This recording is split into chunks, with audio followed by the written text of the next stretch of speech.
Hey, can you talk? Oh my God, I can't right now. What's up? The craziest thing just happened. I don't know what to do. I know what you should do. Call into Southern Gossip. Talk about it with Stu.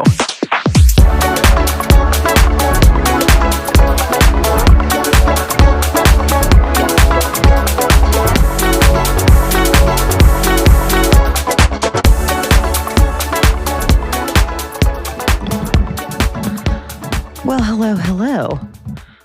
I am trying something a little bit different with the lighting today. So if I just kind of black out halfway through this, that's probably why.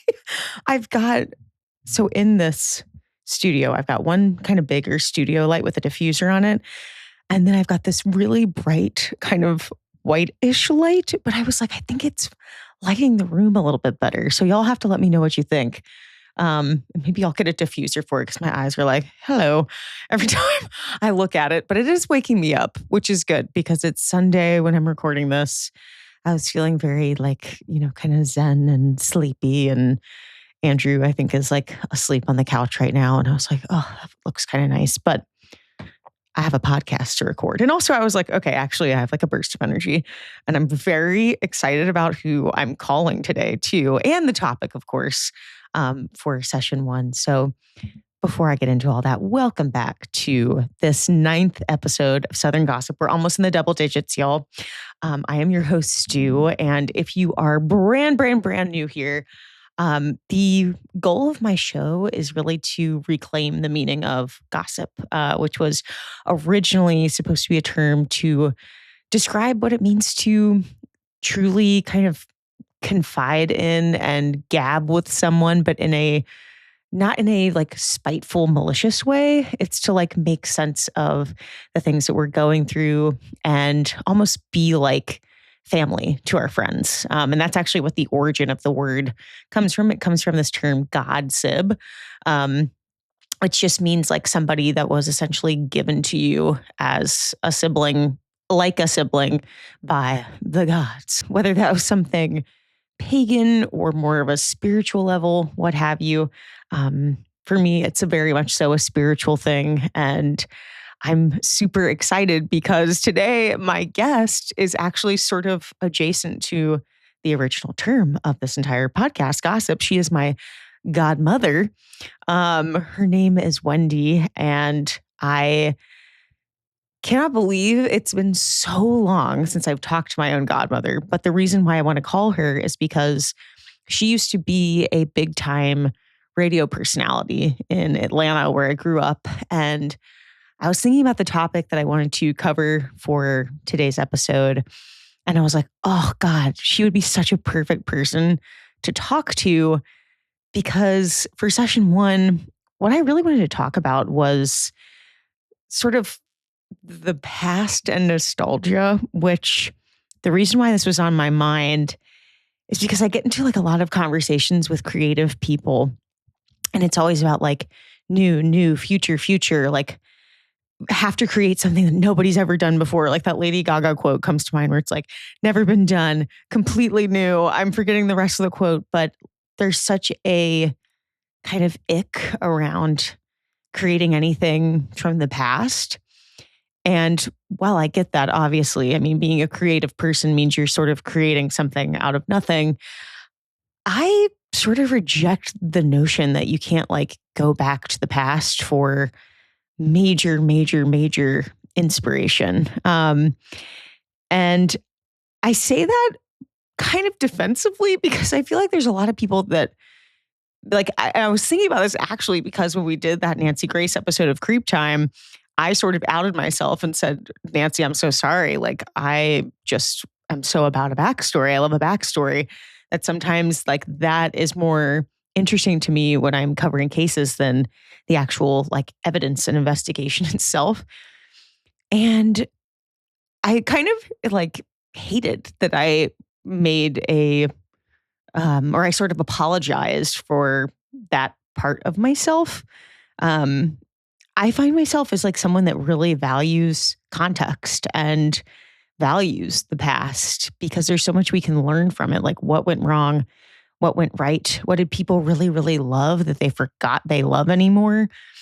And how can I incorporate that into what I do creatively, but still make it fresh and new? Because I find like there's such a comfort in the past for a lot of us about, and it doesn't have to be like, a lot of us have tough past, a lot of us have checkered past, but I'm just talking about like simple things like friendships maybe you once had and you fell out of touch, or songs, or movies. Like maybe what I'm describing is even more so just like nostalgia in and of itself. But I find nostalgia to be such a moving, I find nostalgia to be such a powerful tool for me when I'm like idealizing and trying to think of like, even for this show, I'm like, what's the next thing I'm going to talk about? Like sometimes you have to go back a little bit to move forward. And I just find myself going that direction so much more than I am a person that's like, got to find the next new thing that nobody else has ever thought of before. I have such a reverence, I guess, for the past, and such a like respect for the things that people have done before me, or like when it comes to like creep time or something, like I'm so invested in the backstory because I'm like, how could this have been prevented, really? Is always my thought, trying to recognize patterns of like why people do terrible things. And so to Nancy Grace, I'm not sorry. Sorry, but I'm not sorry, because I think that that's, if we paid attention to that more, in theory, wouldn't we be able to observe patterns of dangerous people faster? Um, but I guess you have to wait for them to commit the crime. Anyways, that was on my mind. And I really was like going down this whole path thinking about nostalgia. And I was listening to a really interesting podcast about nostalgia, which is like tied in perfectly to this. But the way they described it, I was like, yes, like that's what it is. And what they basically said was like, nostalgia can be such a powerful tool because our brains, every time they create a memory and then we, recall the memory, we're always like editing and adding, and like no memory is really exactly the way it was. But how they describe nostalgia was that like, that's when a memory is just like almost immediately edited into perfection, because we can't like describe with that feeling, like with that nostalgic feeling where like a song comes on, or you smell something, or you watch like a particular old commercial or something and you're like, whoa, I'm instantly there. That's insane when you think about it. Like the fact that our brains can allow us to just like transport for like 2 seconds and we're back there, but we didn't like make ourselves go there. That just happened because something in our memory just like almost didn't have to think about what it was processing. We just smelled the thing and we were then there. Like the memory was evoked so quickly and so organically. And to me, that's so real. I don't know how else to describe that. And I feel like if you can bottle that, or if we could bottle that, that's like pure magic that our brains do that. And that's why I think like referencing to the past or reminding ourselves of why things happened, or just studying the past, gives us so much inspiration for creating things in the future. And the reason why I'm talking about this is because when I was thinking about who I wanted to call this week, I was like, oh, perfect. Like I want to call my godmother, because she was doing this before podcasting was ever a thing. And like, she must have so much knowledge and insight that I will never know unless I talk to her, which I can't wait to. But like, what a different game it was back then. And I also feel like she is like one of those people where, because sometimes when you talk to people from the past, it's like, oh, well, nobody does things the way that they used to and everything's screwed. I have a feeling she's not going to be like that. And I love when people aren't like that, because they recognize the power of both the past and the future. and they live in the present moment. And I love that. So I have such a feeling she'll just have a lot of like really interesting things to say about what it was like to sort of be a personality back then. And even just like the, coming up with things to talk about and like, how did they promote the show? How did they share it with people? What was her favorite part about being a personality? It's just such a different vibe. I'm also curious if she listens to podcasts. But really, I want to ask her, like, what is it that we podcasters don't know about sitting with a microphone and really having to connect with people without all of that social media influence? Like, I mean, the phrase now is like anybody can make a podcast.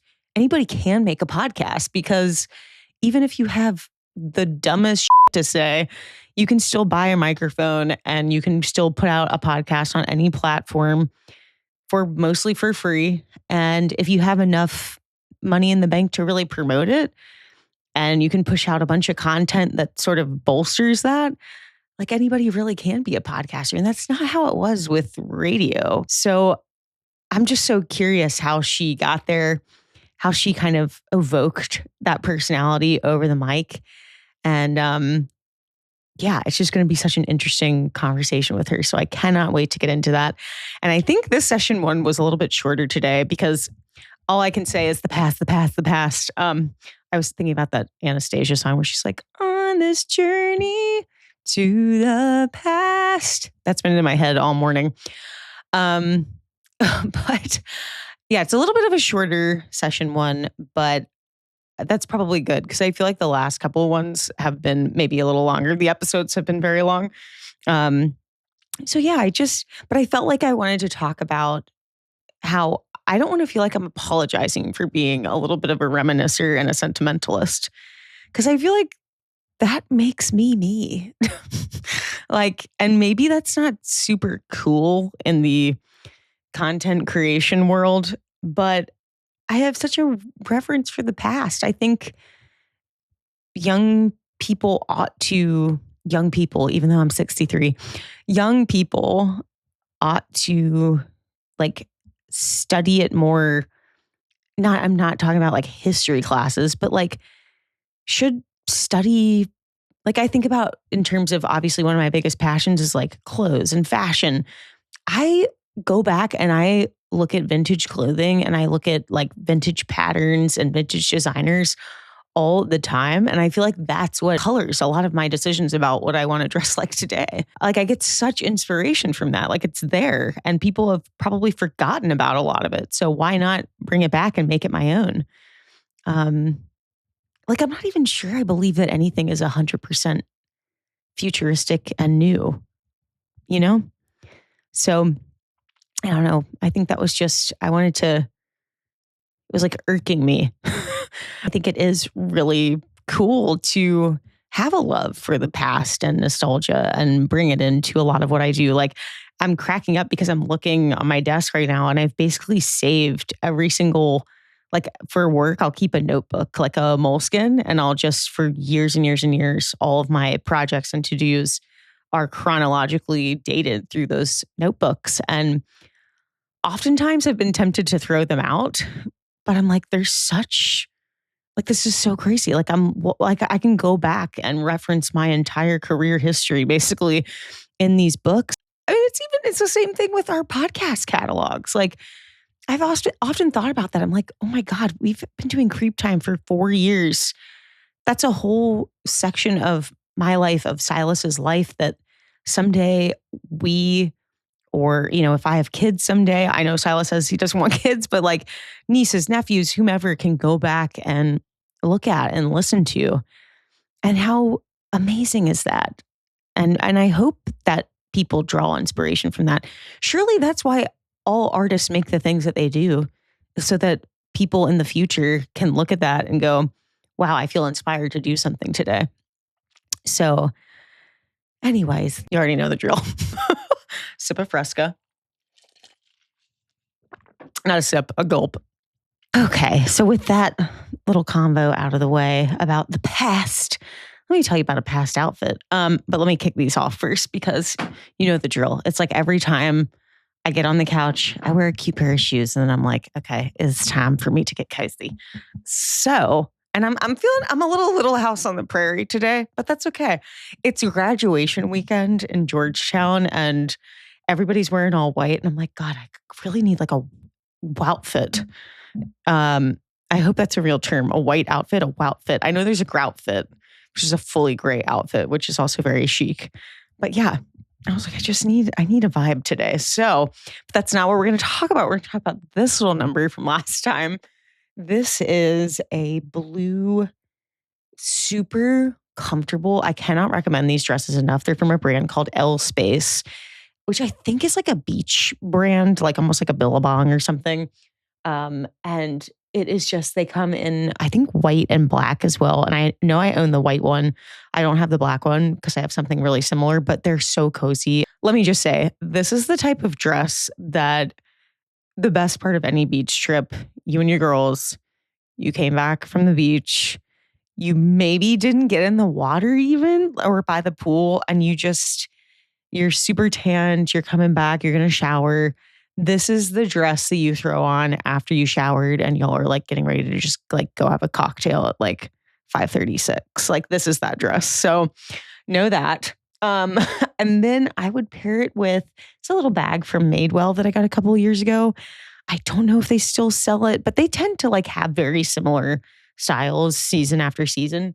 I get so many bags from like Madewell and Zara, and like those are the ones, even though I have a lot of designer stuff, like I feel like I constantly go back to these guys because I can get them dirty. I can like wash them in the summertime. And they hold everything like these little sacks basically. And then this is a wrap that I got when I was home actually, but hold on, let me find the name of it. Dying at the name of this wrap. It's called Mud Pie. But I got it at like a gift shop. So I don't even know if it's like a real clothing brand or something. Maybe it's a gift brand. But that, and then these sandals. Oh, this would look cute with what I'm wearing today too. These are also Madewell. They've got this little gold toe ring action going on, which I think is very cool. And then I put on the same jewelry from last time so that I could, because it goes with what I'm wearing, and that I wouldn't just have to pick it up off the table. This is a ring. It's like pearl and topaz. Should I get close? Make sure I don't mess up my mic. In focus. There we go. Pearl and topaz. It's from TJ Maxx.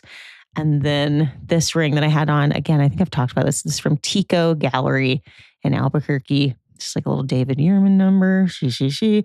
And then I'm obsessed with these permanent jewelry pieces from Catbird. So yeah, that's the fashion breakdown from last time.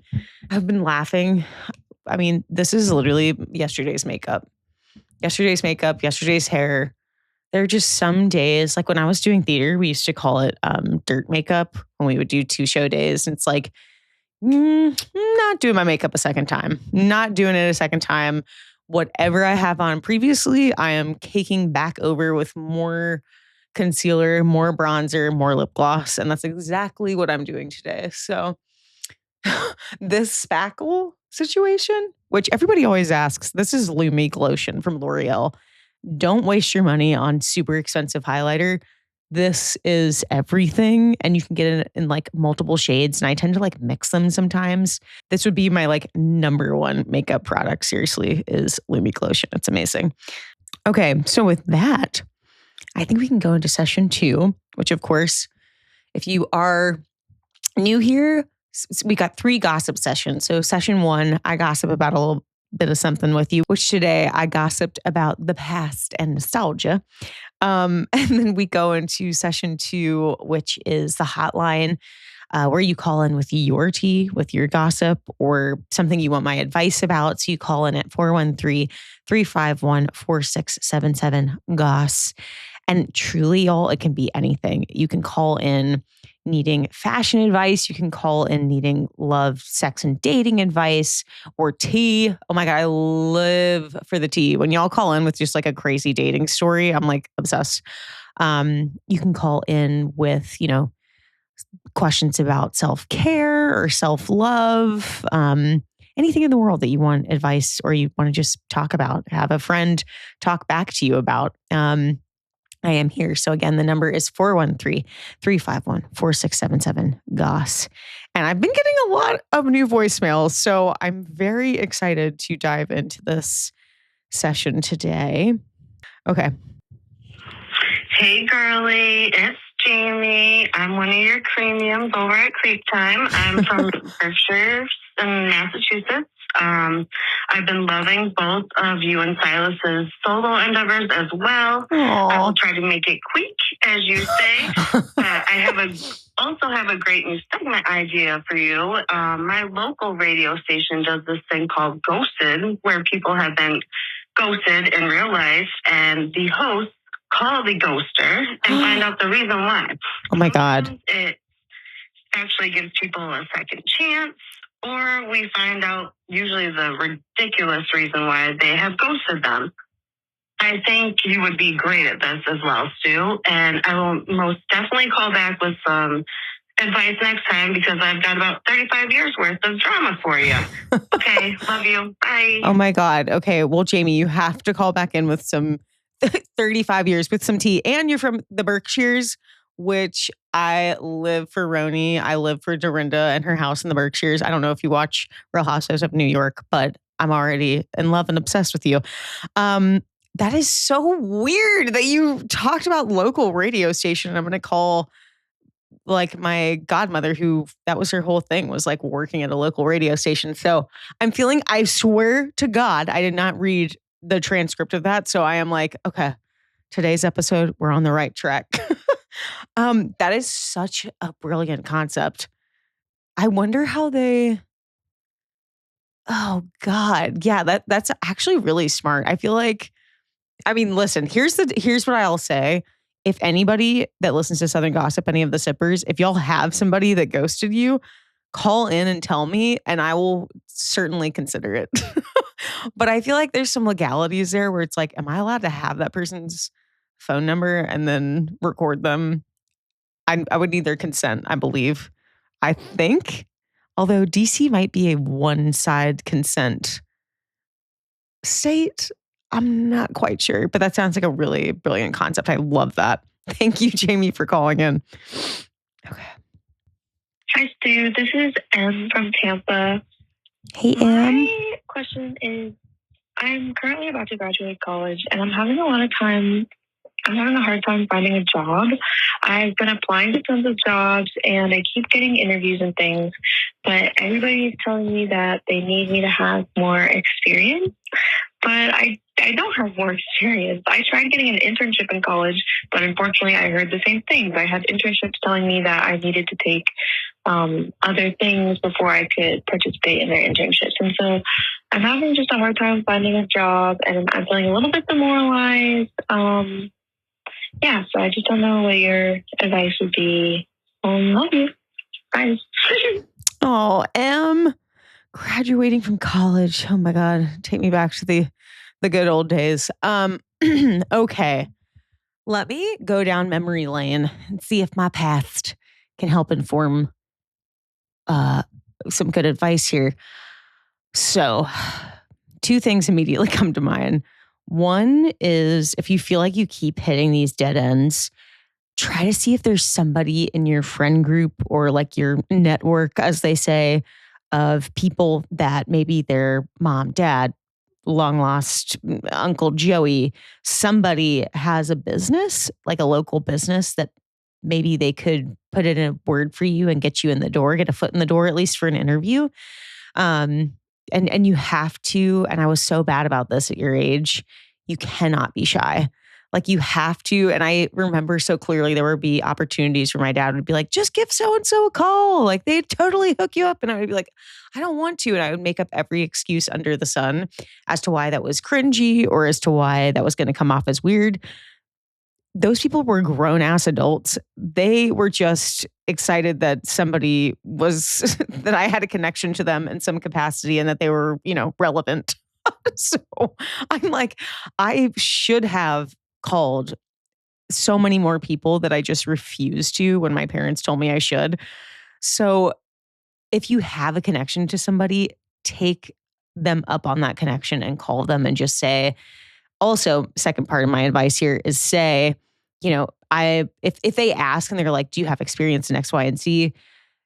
Quickly move past the fact that you don't have experience in that. Quickly move past and just be like, you know what? I don't have a ton of experience in that, but what I do have a ton of experience in is X, Y, and Z. The skills I bring to the table that I know I'm really good at are X, Y, Z. And because of that, I am certain that I could, handle whatever it is that I need to gain a little bit more experience in if you'll let me do it hands-on. Just even saying out loud, like, no, but I'm confident I can do it is so much better than just saying in the interview, no, I don't have experience in that. Womp. Just shoulders back. You know what? I don't have experience in that particular skill, but what I will say is my skills in X, Y, and Z, I think would make me a good candidate for this job and blah, blah, blah, and just keep promoting yourself more than anything. And also what I will say, if you are up for doing this, if there was a job that you got rejected from, number one, I think sending a thank you note is such a huge green flag for any employer to reconsider you in the future. But number two, I think at your age, you've got the world at your fingertips. You can even say or go back and call them or show up in person and say, you know what, I thought about it a little bit more, and I actually think I would be a good candidate for this position. I know that in our interview, I didn't have experience in this, but the more I thought about it, I actually think you could reconsider me given X, Y, and Z thing I've done. What do you have to lose, really? I wish, if there's anything you can take away from me telling you this, I just wish I had learned the power of my youth so much faster. Like just being able to say, I don't know. How am I supposed to know? How am I supposed to know those things? And just being honest about that instead of like being down on myself or trying to hide it, just owning it. Because what you're saying, it is really silly. The whole conundrum and catch-22 of trying to get employed when you don't have experience is really silly. So you can just sort of like name that a little bit in the interview, just say, you know what, I haven't spent my time doing that, but what I have spent my time is doing this. And that I know contains some skills that are pretty similar to that thing I lack experience in. So if you give me the chance or give me the opportunity, I can assure you that I'll be able to handle it. Just have that confidence in yourself. Now, you can always also lie and say you do have experience and then try to learn it on the fly. That has worked for me slightly in the past, but it's scary and it does kind of make you feel a little like frantic at work. So, but hey, you'll get the job. All in all I have to say is that you are young, you are scrappy, and you will figure it out. OMG, I can't believe I'm leaving a message. My name is Addie. I'm from West Tennessee. Big Creep Time listener, long-time follower. I am turning 26 in less than a month. And I really feel like I know my style, but like I can't process it I can't put it from my mind into my physical wardrobe. Do you have any advice on that?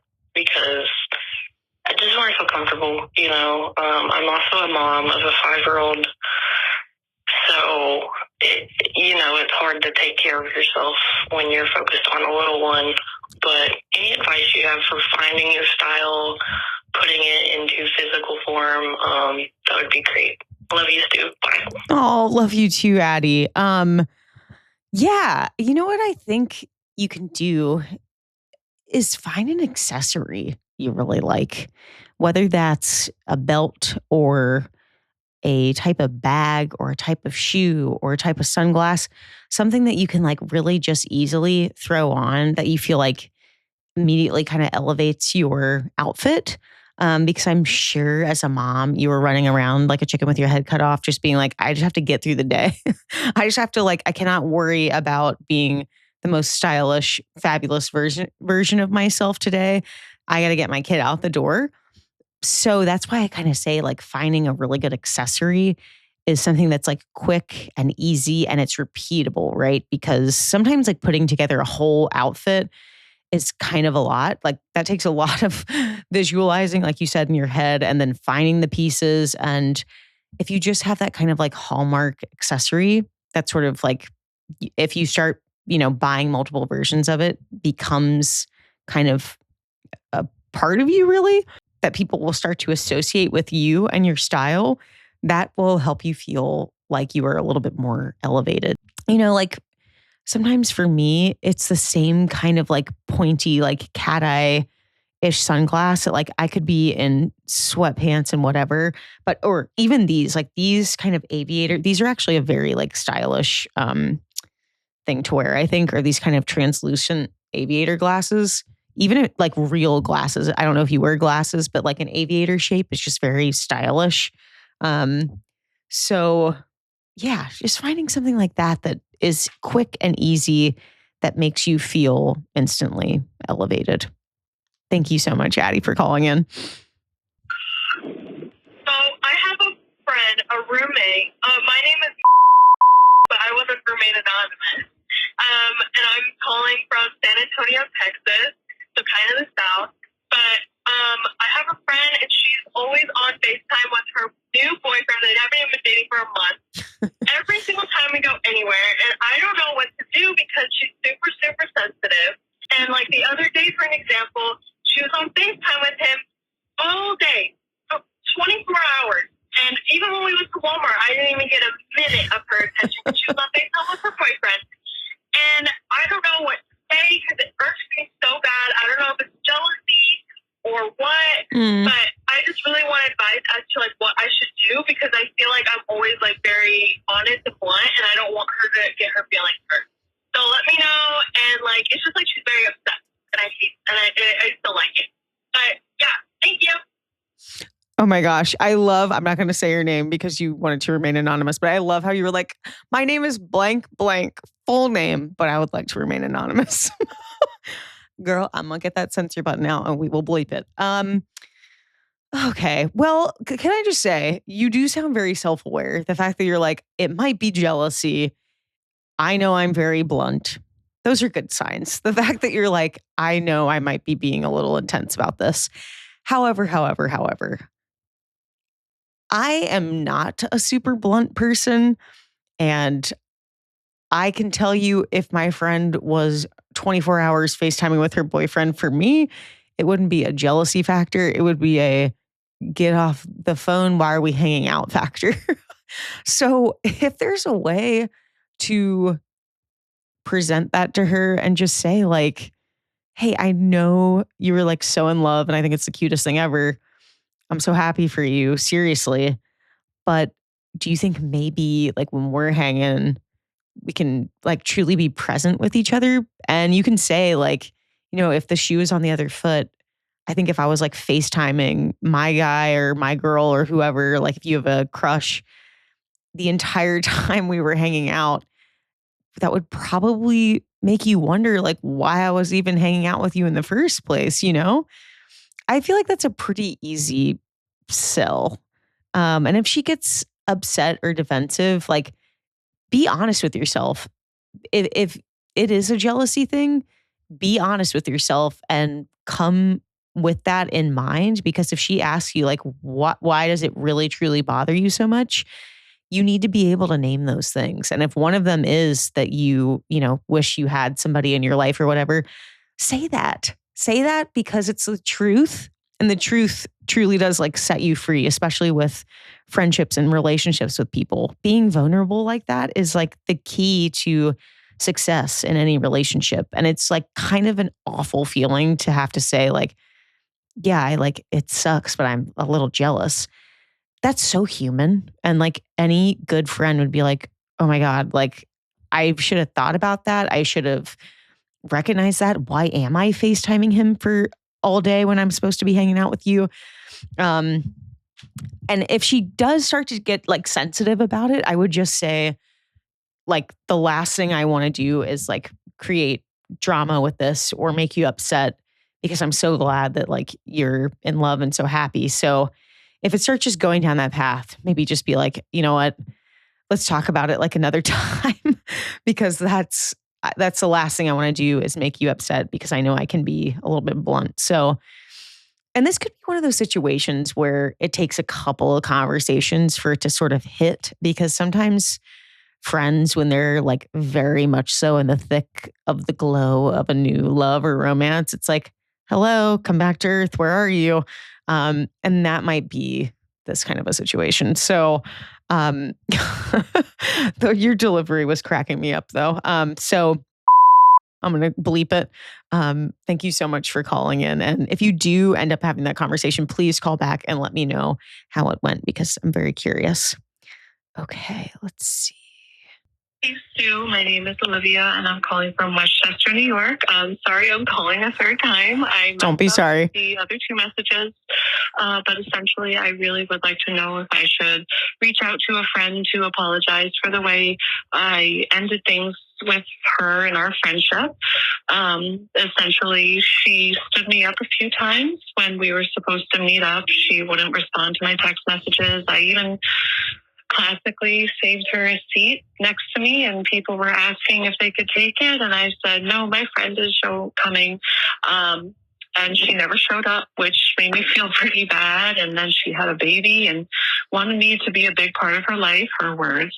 And I tried to meet the baby a bunch of times, and she would always blow it off and never invited me to anything. And fast forward a little bit, I went through a really difficult time when I lost my cat of 19 years. And I essentially was reaching out to her for just somebody to lean on. And I asked how she was doing, and then she asked how I was, and I told her I was having a hard time, and she never responded. And the next day she responded with a picture. She funnily pulled her boyfriend's pants down a little bit to show his butt crack when he was bending over, and she'd snap a quick picture. She sent that picture to me when I reached out to her for help, and I immaturely deleted her off of Instagram.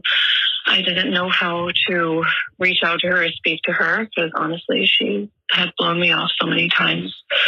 And she wrote back to me in text message, and I wrote this whole thing out to her, and essentially she told me to have a great life. And I don't know if I should even reach out to her to apologize for how I ended our friendship. If it's worth it. Just need some advice from you, Sue. Thanks, Stu. Love you. Bye. Our girl Olivia just took us on a wild ride. That was an epic tale of a friendship fallout, which y'all, this is making me so sad. I feel like there's so many of these that go down, and just it irks me because like going back to that one episode I did that was sort of about like friendship should be easy, good relationships should be easy. Like I think maybe just as you get older, or at least for me, you realize like how all the back and forth, all of the drama, friendship drama nonsense is so uninteresting as you get older. So even just hearing your message, Olivia, I'm like, this is already so, it's just so hard. It sounds so hard and so like there's so many little miscommunications. And I do have to say, I did not see the butt crack picture coming as a part of that. But even so, it's like you clearly were going through something tough. And then she sends something that's like so far off base. Like very clearly you guys are not on the same wavelength. And like normally my advice would be to try to salvage something. I don't think it's ever a good idea to burn a bridge. But the trip you just took me on, and I wish I had some more context about how y'all met and like how long this friendship has been going. But for now, I would say table it. And I hate even saying that because I don't want it to sound like I'm trying to be unhopeful for you. But that's so much work. And it also just sounds like she's on, like you're more on her schedule. Like she's the one, like you're waiting for her to reach out, you know? And it's like, you don't find yourself falling into a trap of like desperation, I guess is the word I would say. Like, because she might be the type of person that kind of gets off on that. I don't know. but you don't want to be giving someone the satisfaction of that. And again, let me just say, if that's true, if she's a type of friend that gets off on you being desperate to hang out with her, that's also not a good friend or a good person. So yeah, Olivia, I'm going to say, girl, probably just table this one for a little bit and then like let the dust settle and maybe come back to it in a little bit. And if you do come back to it, I would say you need to send a picture of your butt crack just to like open the door again. I think that could be a funny way to do so and just be like, wow, we sort of went through the thick of it.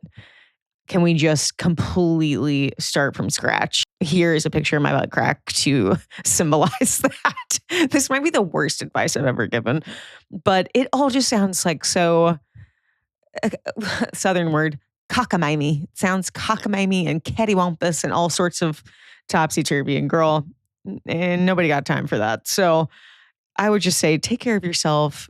Maybe get a new cat. Find something else to, put this energy into. And it sounded like you were potentially at the spa, by the way. There's like some classical music in the background. So I hope that's where you were, because this friend sounds like they were putting you through the ringer, baby. Thank you so much for calling in, Olivia. Hey, Stu.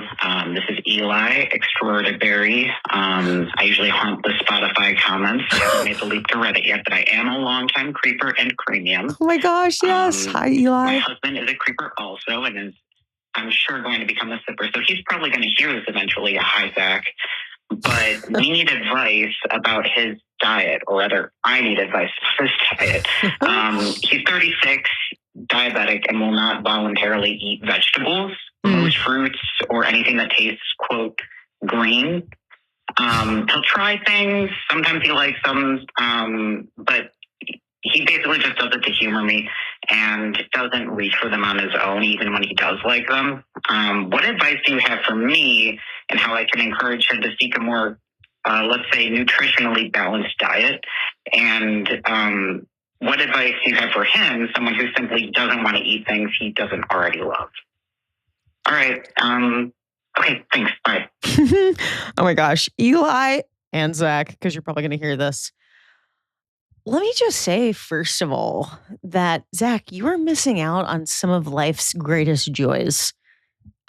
Specifically, I'm talking about fruit. I'm not the biggest vegetable person, but I could eat fruit for like every single meal. I think it's like if you can find really good like crunchy grapes, really good watermelon, and finding ways, I guess, to like make it fun. Like, I don't know what savory foods you're most like drawn to, but I don't know if you've ever tried like watermelon with a little tahini on it or something, but like finding ways to really like season fruits and vegetables to make them taste more like like they're not as healthy as they really are, which I know that's probably like counterintuitive. Eli's probably like, no, I just want him to like them for what they are. And here's the deal, Zach, you have to start liking fruits and vegetables because they give you energy. They keep you healthy.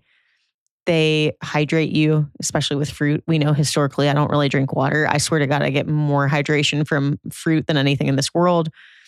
But yeah, like just using fruits and vegetables as like vehicles for things rather than stuff that's a little bit unhealthier. So like sometimes you probably want to just get a big old, piece of bread and slap a lot of peanut butter on it and drizzle some honey or something.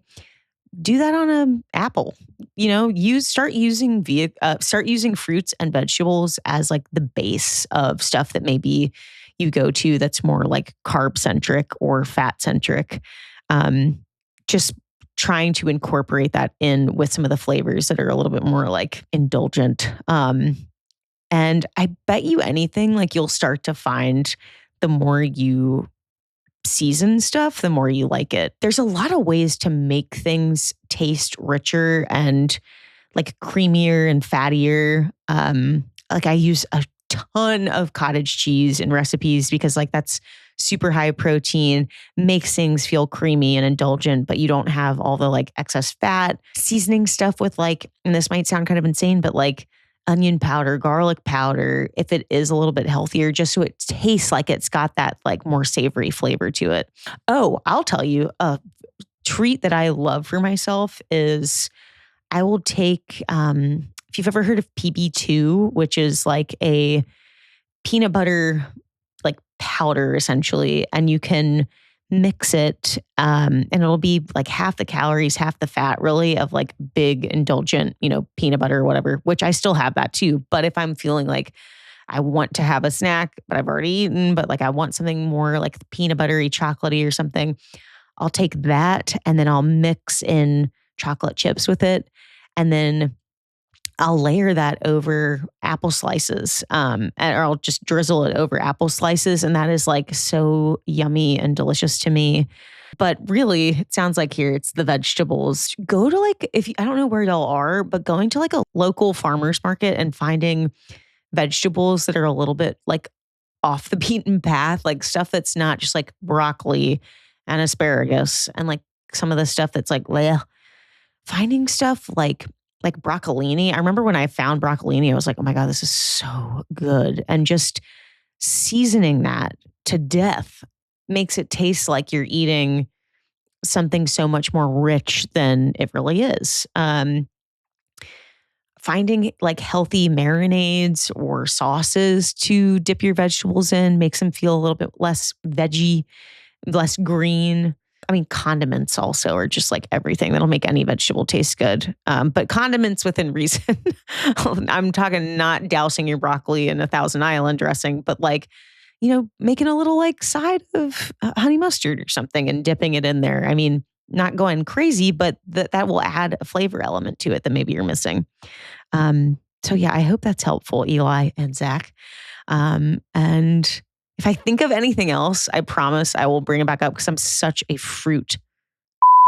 I'm trying to think of my favorite fruits. It's really grapes, watermelon, guava, mango, and a little tahini, babe. And like, that's a treat. That's a delight. So thank you so much for calling in. All right. One more and then we got to go. Hi, Stu.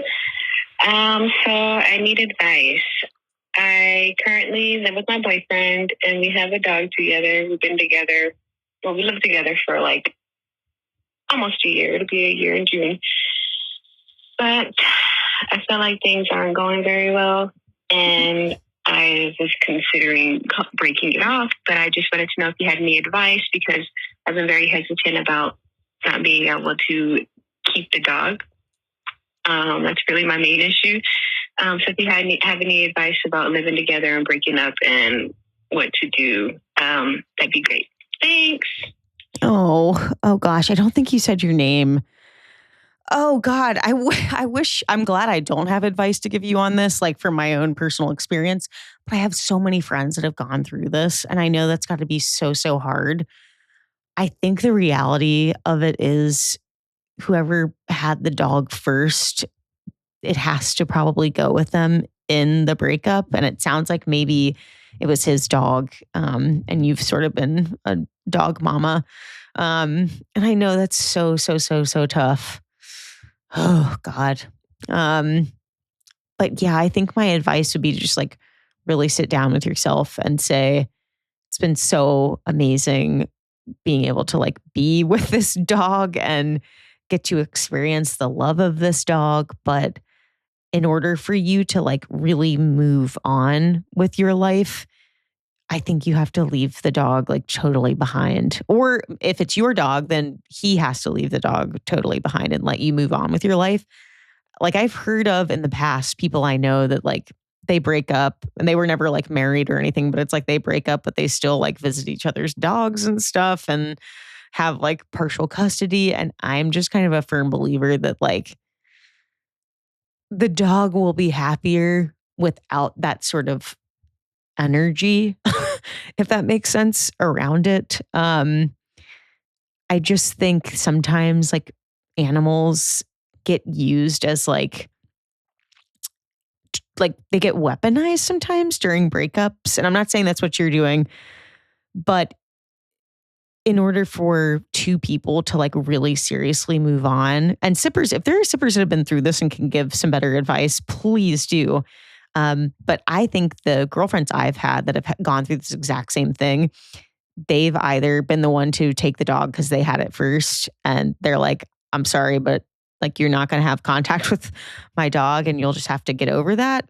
Or if it's been them in that position where their, boyfriend had the dog, they're just like, okay, it's really sad, but now I just got to walk away with the memories and like just maybe get a pet of my own or something to kind of start fresh. At the end of the day, animals, we get very, very attached to animals. They're like a little emotional sponges, and they take in everything that we give them. They really do.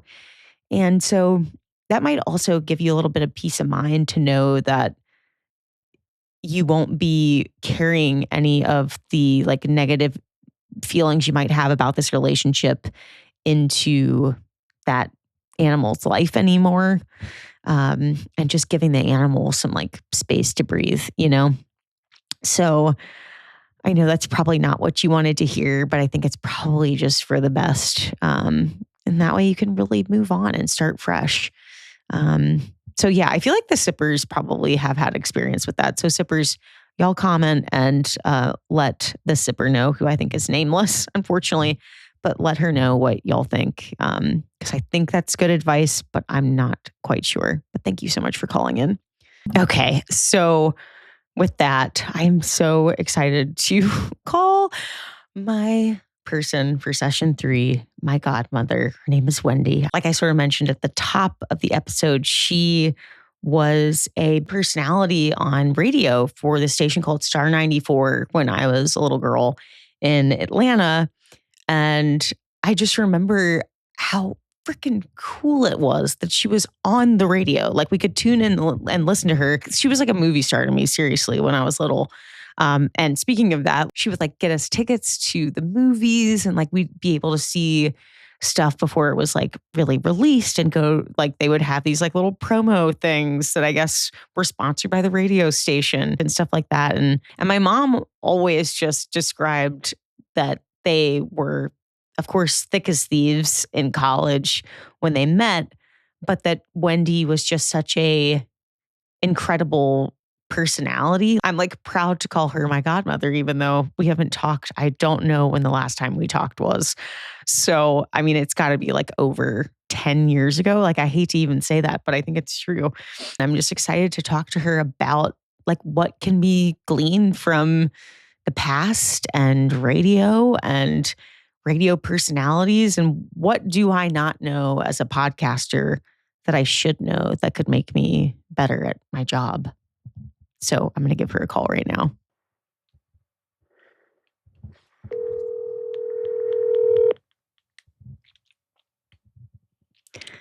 Hello. Well, hello. I was just thinking to myself, I'm like, I don't know the last time I've talked to you. I know. It's been a minute. It's been a minute. Well, first of all, is it cool that you're live on air, but not really because I can edit it whenever I want? Okay. Oh, yeah. Okay, that's good. I mean, like, what happens if I let a bad word slip or something like that? Is that bad? Oh my God, no, please cuss until the cows come home. I have a censor button that I love to use, so... Because, I mean, I do have a salty mouth sometimes, so I just wanted to make sure. I mean, I can keep it under control. But, no, so do I. So do I. But it's funny because I was thinking, like you just said that, and I was thinking about, like, when you were on the air, were you able to cuss at all? No. No. In fact, no, they had to hit the dump button on me a few times. I mean, there were certain words you could say, but most of the ones I like to say were not on that list. Yeah. Well, same here, which sucks because none of the shows I'm on am I allowed to cuss. So I just have to censor myself all the time. Oh my gosh. Well, how are you? I'm good. Everything's good. It's so nice to talk to you. I know. It's great to talk to you too. Oh my it's weird gosh. because I'm in this retirement phase now, which I've never been in before. I've never not worked. So it's kind of a new normal for me. Oh my God. Well, I was telling my audience, they're called the sippers, the gossipers. Yeah. And I was telling them earlier, like a little bit about your background. And obviously you were on the radio for, how long were you like an on-air personality? Well, I worked at the radio station for 24 years. Okay. And then I was kind of 5 years in programming, then about 7 years in promotions, and then the rest on air and in afternoon drive. I was just part of the, of the personality driven show. There were 3 of us. So, and was it you and I'm trying to remember one other guy? It was Cindy and Ray. Cindy and Ray. Okay. I did traffic, and I mean, it's funny because I didn't think I was a major player, but I thought you were having to create a lot of content. I mean, like they kept coming to me for content because, they liked hearing my crazy stories with my kids, and because they were younger than me, so they weren't at that phase of life yet. But our listeners were, so I guess that's why they liked it. So. Did they refer to it as like content? Because like content creation is now like such a thing, and that's what. Okay, so it's been called that forever. Well, yeah. I mean, we had show prep meetings every day to talk about the next day and like throw out ideas but like we were expected to come up with content ideas every single day of like what would be topical or what would be just what your primary audience is, so what's going to be entertaining to those your audience.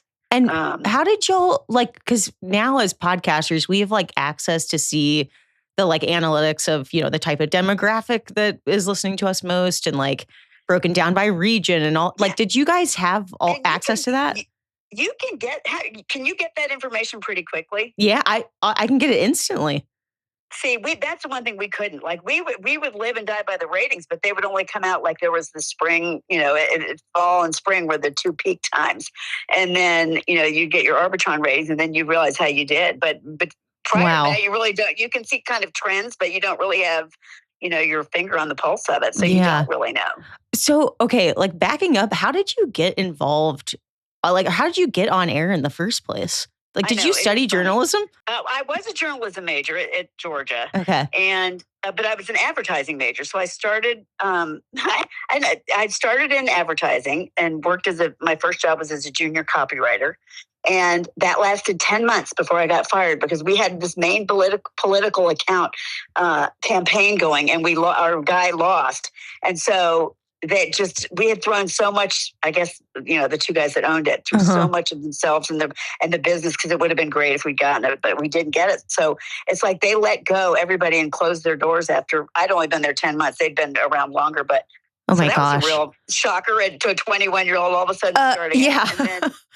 And then I worked for the Hawks, the Atlanta Hawks basketball team, in marketing. And I got to know, I always had to hire like the in-arena PA announcers. And so I was reached out to local radio stations and said, you guys want to try out?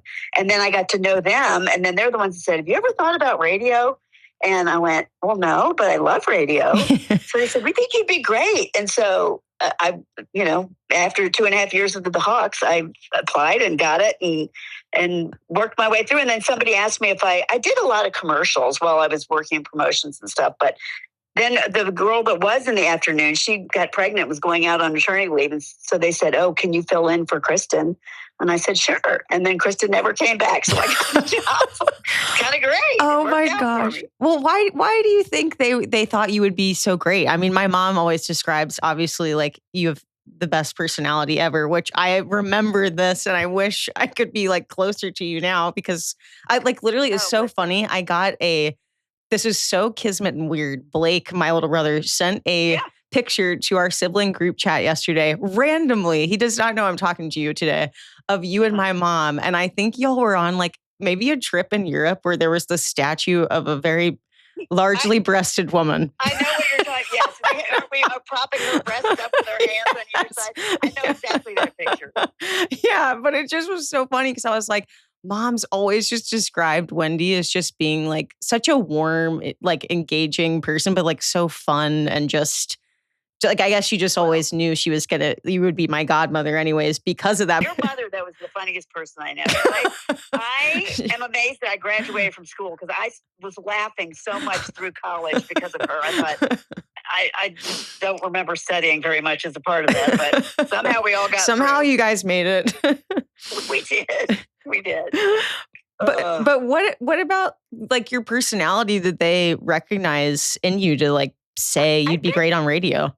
I think, a lot of it back then when I was on, which was good Lord, I worked there from 1984 to like 2008. So, it was back then, radio was very personality driven. Like the on-air personalities were the focus. They wanted good storytellers and they wanted, just the funny antics. And at the time, I remember I was going through a divorce. And so it was just relatable to some people and just what I was trying to do, hanging on, treading water, as a single mom. And then I remember we put Andy on there, my son, who was mowing the grass for the first time as a 10-year-old. It's like I'm having to say, no, don't roll it over your foot. It was crazy.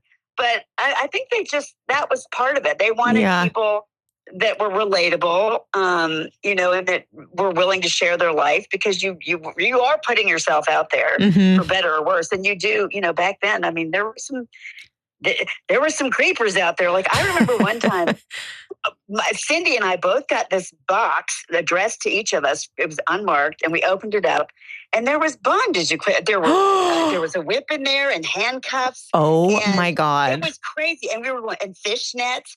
And she got some tall boots. We were going, okay, this is funny, ha. And there was this note in there that said, I look forward to meeting you guys at your next remote. And it was like, which was scary because then they just, lots of times back then you would go up, you'd go to a car dealership or you'd go to a store, a grand opening, and you'd say, hey, we're out here for the next 2 hours, come by and spin the wheel for prizes or whatever. We gave away concert tickets.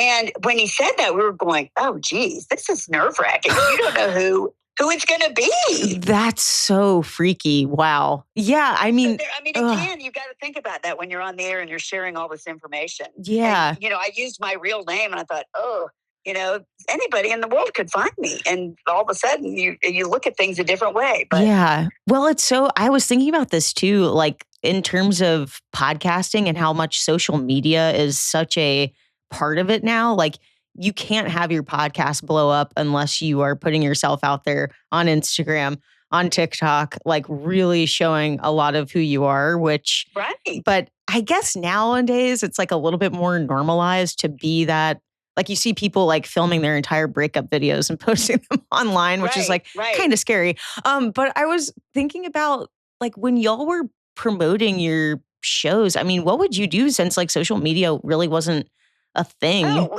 we had billboards. There were big billboards around town that you would, that would be, they'd say, listen to, Cindy and Ray in the afternoon. And the afternoons on Star 94 from 2 to 6 or whatever. And there were, so that was the way you got the word out. And, back then there just weren't many choices. There was no streaming. There was no Sirius XM. There was, so you didn't have a whole lot of options. But so a lot of people, everybody listened to radio back then. You didn't have as many choices. Yeah. And if you liked a certain type of music, if you liked, we were kind of a CHR, which is contemporary hit music. So we were playing the hits.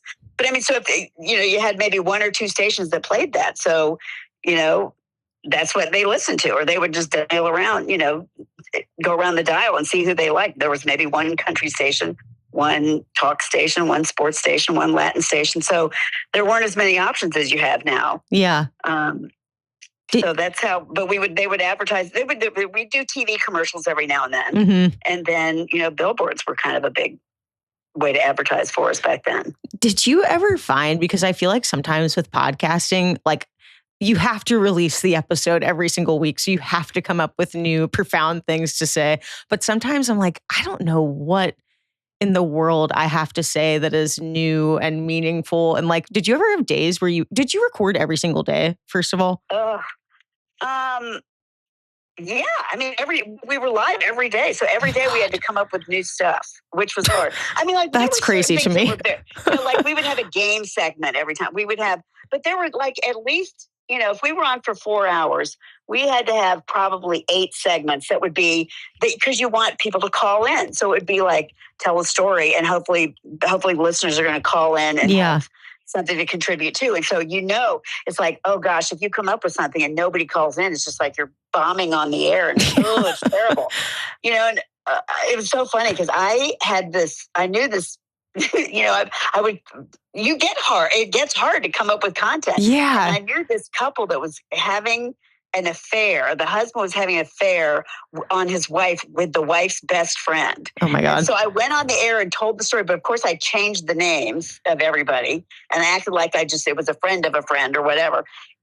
But of course, the person was listening and was livid because they knew it was them. And I was like, Atlanta's a huge city. No one's going to know who I'm talking about. And oh boy, did that come back to bite me. Oh my God. Even though I never revealed any of the players in the story, but it's like, but you do get to the point where you're going, dang, what am I going to bring up to I know. Or like sometimes I'll just have like total brain fog where I'm talking and I'm just like, I don't know if anything I'm saying is making any sense right now, but I cannot imagine like being live every single day and just because I feel like podcasters, we have the luxury of pre-recording. We edit everything. Like I just was wondering, like, is there anything I don't know about like how things are done or were done that I could take into podcasting that would be like good pieces of advice for me? I've been listening to your podcast though, and I think you're doing a great job. It's like somebody will call in with the topic or just say, give me some advice on this. And it's great that the advice that you give and somebody else might call in and on top of that. And that's life though. And that's what everybody has got something going on with themselves. And it's just a matter of, sifting through what everybody in the world is going through and what you're going through, probably a lot of other people are going through, whether it's changing jobs, changing, a changing relationship or changing, if you can hit home with somebody every single time. It might not be the same person with every single time, but you're going to nail it on whatever topic you pick with somebody. Well, honestly, I think I've already gone through the affair with the best friend. So I think I'm like that at this point, it's feeling like pretty basic. Oh my God. But I didn't realize yours was partially like an advice, like a call-in show. Yeah, we were. I mean, we would do that. And like lots of times we would throw something out there and say, has anybody ever,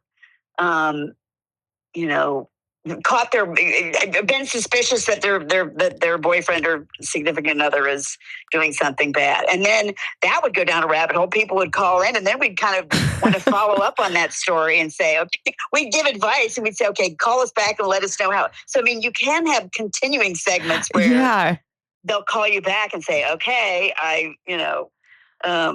did a follow-up and this is now what? Now I need advice on this. So it kind of, that was always good too when you can carry a story when you can kick the can down the road. Down the road. I know. I'm waiting for that. I like keep telling them to call back in like with updates after I give advice. I haven't gotten it yet, but I've also considered like, what is your advice on if I should call them back live? On like, can that be a disaster? No. Okay. I think that you could do that. Or you could even, if you've got their contact information, just say, hey, I think it'd be really valuable information to have people, because some of our listeners want to know what happened. Yeah. Would you care if you came back on and we did a follow-up?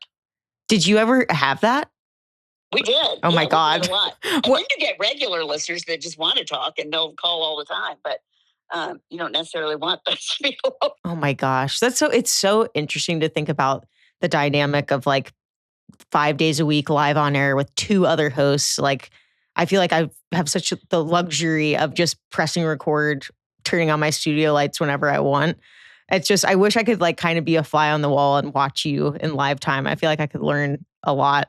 Oh, well, you're sweet. I mean, really, honestly, most of my segments were real life experiences. Like I remember one time we had a big segment. It's like my kids, it was a topic was, do you feel like, do you pay your kids for straight A's? Do you give them, and that ended up being a big debate because, some people go, no, it's their, but my take was, well, I've got two kids and it's, to me, it's their job to make good grades. And so that's their job. That should be their focus. And so if I'm doing a job, I'm expected to be paid, especially if I do a good job. So I always said, I do reward them if they give if they get a lot of A's, then I'll give them, I forget what it was, $5 an A. I mean, it wasn't a lot. I might give them $100 if they have a great report card. Yeah. Because then that's incentive for them to do better. But I'm telling you, some listeners called in and went, no, that's the wrong thing to do. So, I mean, it's funny how people will call you out on stuff. And some people will say, no, I agreed with Wendy. She was,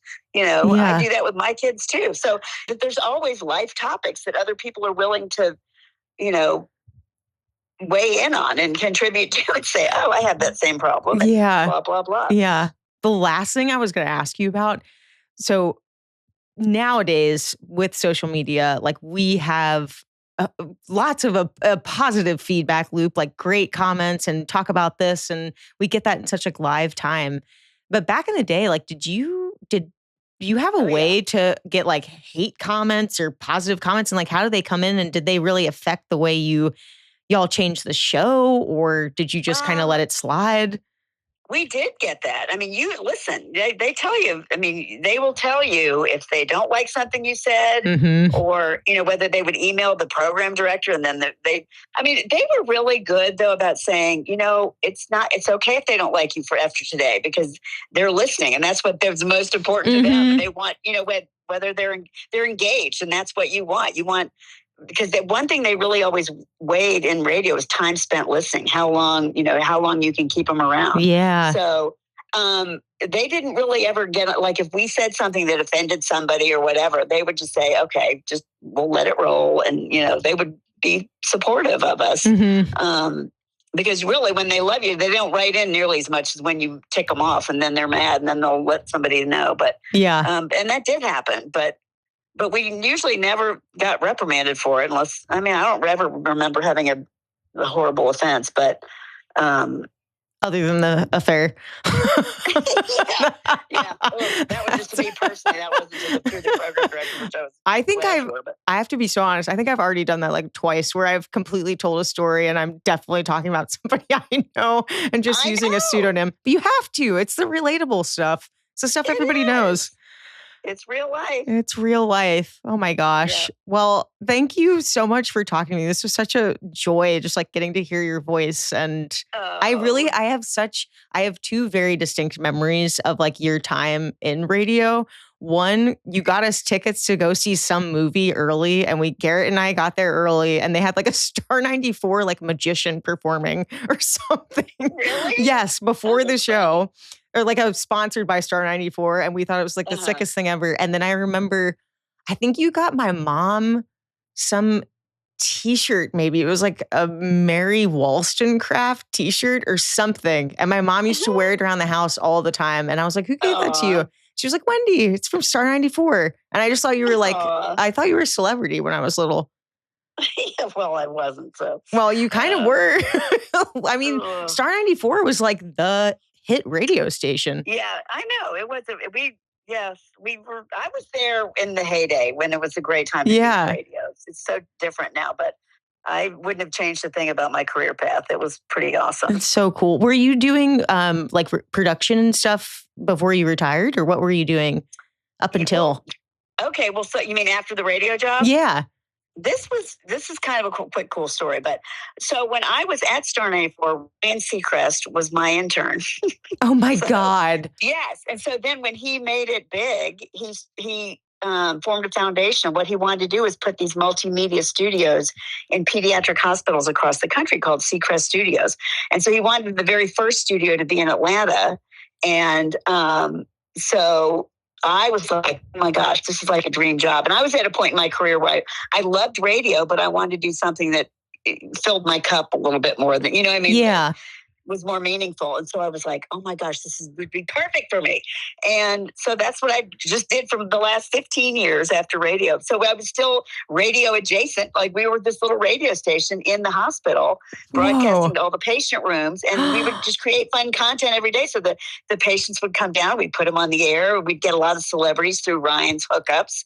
And then, like Justin Bieber came, Luke Bryan came a couple times. Oh my God. Cardi B came during the Super Bowl. I mean, we'd had some great guests. So I would interview all of them and the patients would too. And they would get this backstage experience that they would never get, because they can't go to the concert if they're going through chemo or something like that. So it was a perfect segue from radio into that. Wait, that is such a brilliant idea. I'm like, why does Ryan Seacrest not get his flowers for this?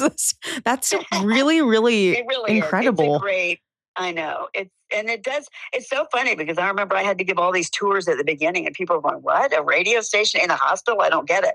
But then you think about it, music is very healing and therapeutic. Yeah. And, if you're having a bad day, so kids can, and that's the thing, it's the best parts of radio, but it doesn't have any rules or regulations that goes with it. So if some kid wants to come in and goes, I love, Justin Bieber, we can play 10 Justin Bieber songs in a row if we want to. There's nobody, we can let them kind of dictate the programming, which, it's great for them. And then they've forgotten that they felt nauseous from chemo. Yeah. So, oh my God. That was our whole focus. And were there like hosts? Like, would they also kind of have like a little like parasocial relationship with the hosts? Yes. That's so sweet. We've had patients coming in and going, can I do my own podcast now? Aww. I mean, we had one patient come in and wanted to do a whole podcast on her journey with sickle cell. And I mean, it was, wow. So it's been it's been a great thing for Ryan to do. Oh my gosh. Yeah, that's amazing. And is it locally just to that hospital or is it to a bunch of others? Yes. And so it's just within, like ours is just at Children's Healthcare of Atlanta, which is good. Why you can put, because with all the HIPAA privacy laws, you can't put, kids on air. But when it's contained in the hospital just through, closed circuit TV, then they don't mind being on air, if they're bald or have an IV pole or, you know what I mean, or something. So then it's not going out to anybody else. But we also get consents. Like if there's a big visit that comes in and they want to meet, somebody, then they sign a consent. We can send it to Ryan and he posts it on his, website. But but it's been it was a great way to end my career. It's certainly that is so cool. Oh my gosh. The parasocial aspect of like podcasting, and I'm sure you felt this with radio, is like kind of the coolest part, unless they're sending you bondage to your house. But like when you actually get to meet people and they're like, oh my God, your show has brought me so much like peace and joy. It's like, whoa, this is really crazy that like it feels like I'm talking into the void right now, but there's people actually listening. It's like there are, and I guarantee you get emails or comments on saying, Stu, you changed my life. Or something. That's valuable to you. Your hard work. I mean, you're doing a great job. Well, it's so cool to have somebody else I can like kind of relate to and share the experience with. Cause it's like, I never thought I would be a podcaster at all. So it's such a cool experience. I feel like I can share with you. I know. And look at you now. You're out in Vegas doing your whole big, I follow you, girl, and your mother keeps me up to date on everything you're doing. So I'm so proud of you. Oh, well, taking your idea and just run with it. Thank you so much. Well, I so appreciate you talking to me. And I really sincerely hope that like my mom and I can come down and see you soon, or we got to do something. I know. I've been saying that to her too. Yes, I would love that so much. Well, thank you again. And I hope I get to talk to you soon. I do too. Okay. Anytime just to chat. Okay, I will. You might be a recurring guest, so get ready. Okay. See ya. Okay, bye. Okay, bye. Oh, that was such a joyous, to quote Nancy Grace, that was such a joyous interview. Wow. I seriously, I'm very just like moved right now because again, what I was talking about at the beginning, it's like all of a sudden I just was like back, even hearing her voice, I'm like, whoa, I'm instantly like kind of 7 years old again. Like my mom being like, yeah, your godmother's a radio personality on Star 94. I was like, so it's just like so funny to kind of be transported back to that and just hearing her, stories and also just like having her say, yeah, we had to be live on air 5 times a week, prepping minimally in the morning or whatever for the show that day, and just being able to make it go, fake it till you make it work. Like even when there were stumbles and stuff on air, kind of puts everything into perspective for me, where like, I'll be so honest, when I was recording this today, I was like, what am I talking about in session 1? And then I'm like, no, like I got this. Like I can ramble and I can talk about whatever I want to talk about because that's this forum and that's this podcast. And like, hopefully it relates to somebody, but it's also just like inherently my space to do that. And like, that was her space to do that on air, even though she shared a story that maybe like somebody didn't want her to share. That was like her space to make content, like she said, and like make it relatable and make it work. So, yeah, it honestly, that conversation just like energized me in a way I can't really describe. It just made me feel like, okay, I can do this. And I have people I can lean on to like learn from that have done this too. And like, it is hard, but it's supposed to be really fun. And it's supposed to be a forum where you can provide some like peace and joy and reprieve to people. And I think it's so amazing that the end of her career was doing that for kids in a children's hospital. Now I'm like, what am I doing on this show? What? Who am I serving? Just kidding. But like, it's so amazing to think about the power that radio and podcasting and like this whole platform really has if you let it be that. So yeah, what a joy to talk to my godmother. Mom, if you're listening, we got to plan that girls trip with Wendy because it would be such a blast. What a really sweet ending. And I think I'm just going to end there. And I'm going to say, if there's somebody that is in your past that you haven't talked to in a while, let this be proof.